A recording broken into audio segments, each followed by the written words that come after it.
Well, here we are at the red carpet for the big Kennedy's premiere here in LA. And as you can see, there's the little bit of signage in the background. The talent will be coming down here along this line, talking to all these wonderful people.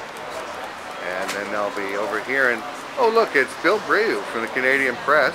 I'll see your camera and I'll raise you a camera. Dueling cameras. Now as you can see, everybody's got their little spot picked out here. There's People Magazine. And there's Bill's spot, Canadian Press, Press Association, In Style Magazine. And here we are at the very end of the line.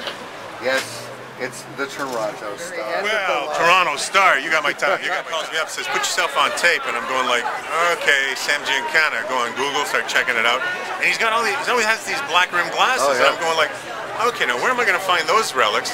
And then I thought, oh wow, Avatar. I went and saw Avatar 2 months earlier, and I kept the glasses. You wore the 3D so I punched out the 3 lenses, put them on, and bada bing, bada boom, Sammy G was back in town. That's right. You know, you're supposed to give those back after the movie. I know, but you just busted me. Thanks so much. You just busted. I did a lot of research, not just on Ethel, but the whole family, and but Ethel's biography was incredible because she lived almost a parallel sort of life to Bobby growing up, like just this crazy rags to riches story, and a very sort of odd family of all these kids and animals everywhere. And I mean, Ethel rode her horse through her house at one point and drove her convertible through Central Park when she was late for a horse show. You know, just like crazy stuff. Yeah, but that comes because she's so unfazed by all this stuff that's going on. She's the anchor. Totally. For Bobby. Totally. And Barry is what an incredible is phenomenal. Well, you know, when he came to set, he literally transformed in front of our eyes, and I just have such mad respect for him as an actor, and working with him was just a gift. Yeah. Thank you. I'm a dual citizen, but as being raised in Canada, knowing Canadian politics, being much more aware of Canadian politics, I just knew the broad strokes of this aristocratic American family and RFK and his legacy. And it wasn't until I deeply immersed in the production that I grew to become very ferociously protective and admire him greatly. And you know, I admired him because he was so courageous to stand up during such a volatile time in American history, knowing full well what would happen to him. And of all the iconic characters in this thing, you are playing the most iconic. How intimidating was that? I'm not gonna lie to you. I was scared out of my mind.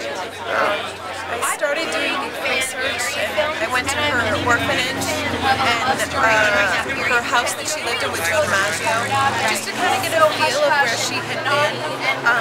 I know things like that kind of help an actor, but this is the first time that I've done research for something. And I've been doing this a really long time. And I've dreamt of this sort of scenario in my life. I've wanted to do that kind of thing. And for the first time, I stood behind a piano and had a vocal coach. And I'm like, this is what it's like to be a real actress. And I felt for the first time like I was doing the right thing. Yeah, and it's less an impression that it is you inhabit her.